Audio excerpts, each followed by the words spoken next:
What up?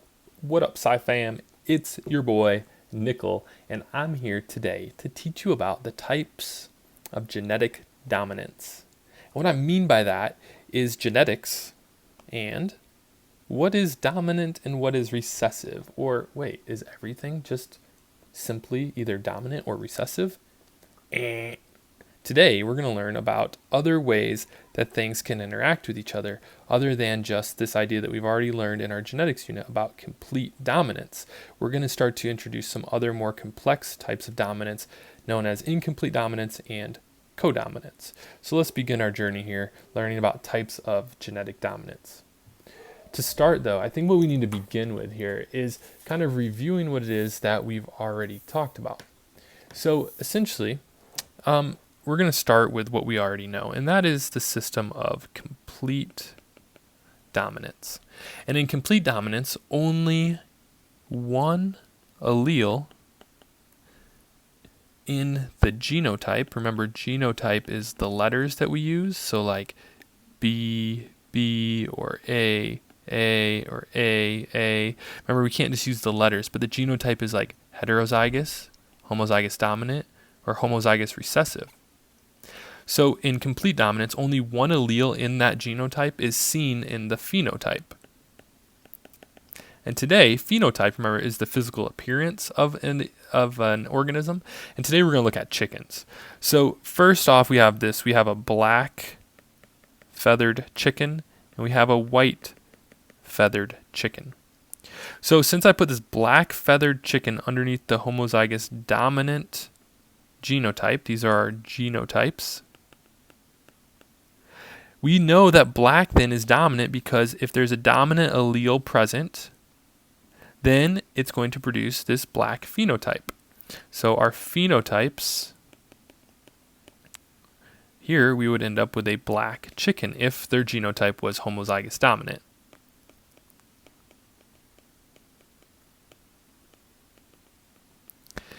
And if the genotype was homozygous recessive, because remember the lowercase letters represent a recessive trait, then we would end up with a white feathered chicken,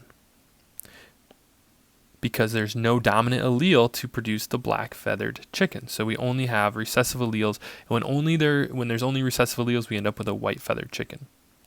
Well, when we have a heterozygous genotype,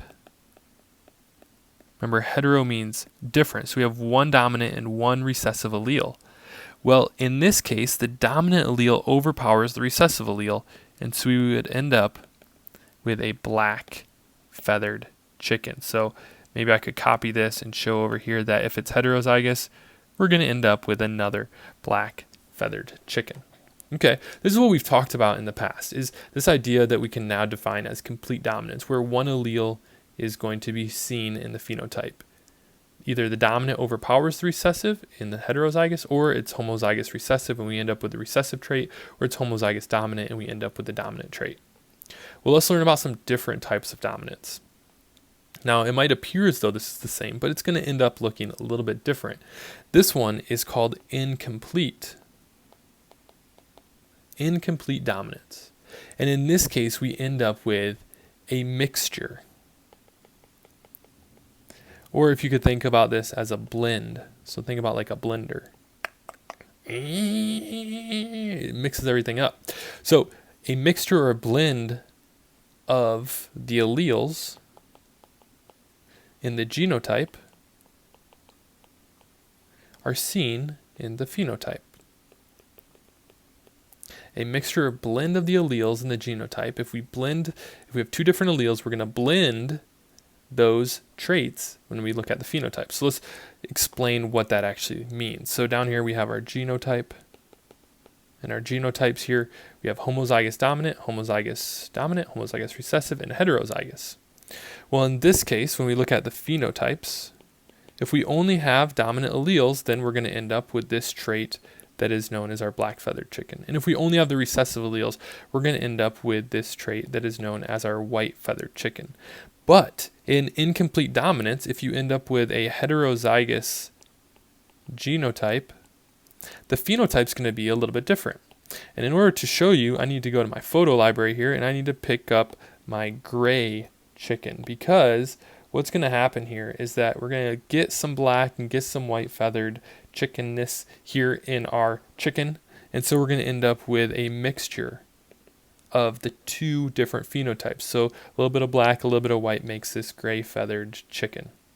So incomplete dominance, we blend these phenotypes when we have a heterozygous genotype, and we end up with gray. That's incomplete dominance, because neither of them are completely dominant. Next is something known as codominant. And in codominance, or I guess maybe codominant dominance doesn't really look right, does it? So maybe I could just erase that and say, in codominance, both alleles in the genotype are seen in the phenotype. So if you have a coworker, it's someone that works with you. You don't blend together and become one thing, like in incomplete dominance. It's that two people are working on the same job, codominance. So let's try to use that thought process as we look at our genotypes and our phenotypes. So again, if we only have dominant alleles, then we're going to end up with that trait that is our black feathers. If we only have the recessive alleles, we're going to end up with the trait that is tied to that recessive allele, which is white.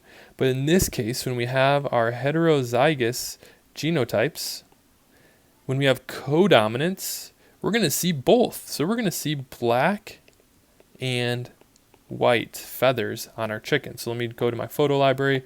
Here's my black and white feathered chicken. We need to make it the right size.